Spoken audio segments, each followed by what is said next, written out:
بسم الله الرحمن الرحيم. اللهم صل على النبي. احنا معانا شرايح من الفخده لحمه هنعملها بفتيك. الوقت كل اللي انا هعمله كلها شرايح بالمنظر ده.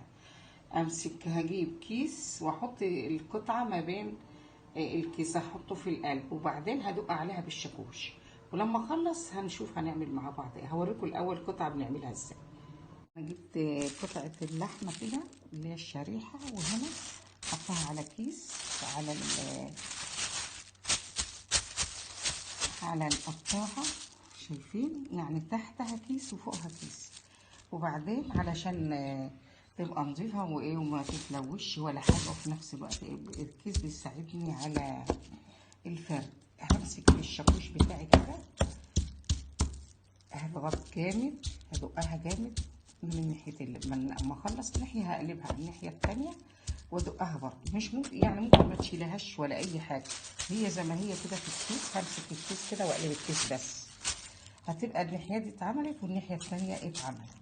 وهخلص الكميه بتاعتي ونشوف ممكن نتبلها بقى بايه ان شاء الله. ما شاء الله خلصت، دقيت قطع البفتيك كلها رقيق من ناحيتين.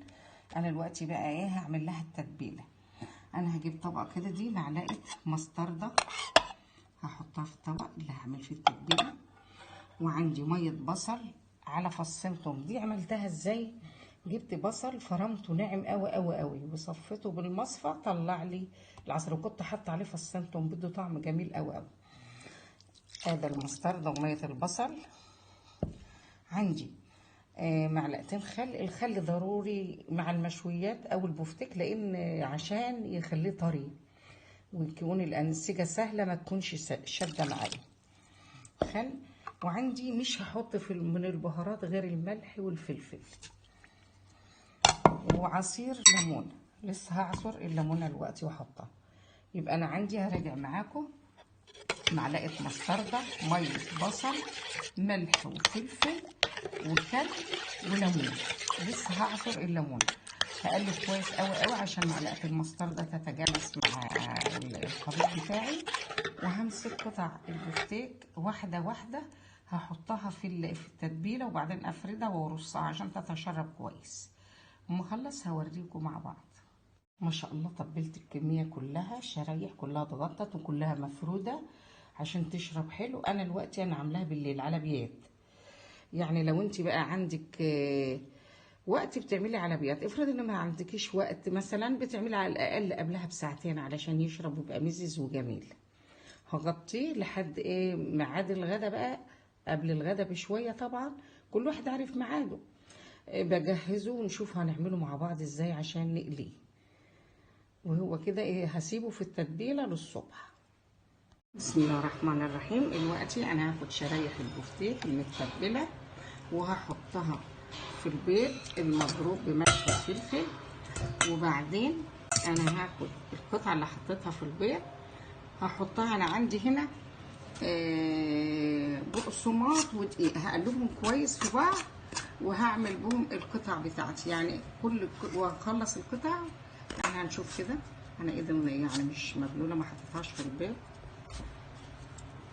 انا هعمله طبقه واحده لان عندي ما بيحبوش طبقتين، ما بيحبوش الطبقات دي كتير. بالمنظر ده شايفين اهو. وهحطها كده في الجنب وهخلص بقيه الكميه، وبعدين نقليها في زيت على سمنه او زيت بس على نار يعني في الاول عاليه، وما يكش على نار متوسطه، مش بارد قوي ولا عاليه قوي.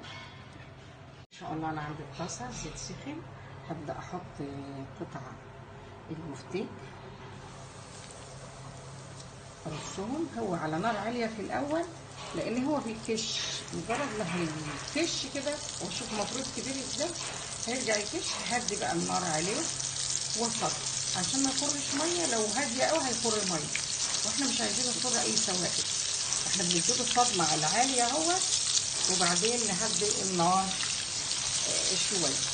شوف هو مفروض ازاي. لسه هياخد قطع اكتر مجرد ما القطع اللي معايا تلم، وبعدين هكمل كميته ونشوف مع بعض. ان شاء الله انا عندي الطاسه زيت سخن، هبدا احط قطع البفتيك ارصهم. هو على نار عاليه في الاول لان هو بيكش. مجرد ما هيكش كده، وشوف مفروض كبير ازاي، هيرجع يكش. هدي بقى النار عليه وسط عشان ما يخرش ميه. لو هاديه قوي هيخر ميه، واحنا مش عايزين يخر اي سوائل. احنا بنديله صدمه على العالي اهوت، وبعدين نهدي النار شويه. شوف هو مفروض ازاي. لسه هياخد قطع اكتر. مجرد ما القطع اللي معايا تلم، وبعدين هكمل كميته ونشوف مع بعض فيها ان شاء الله. مع النشتين هبدا افرغه واحطه على، شايفين النشتين، هحطه على مناديل المطبخ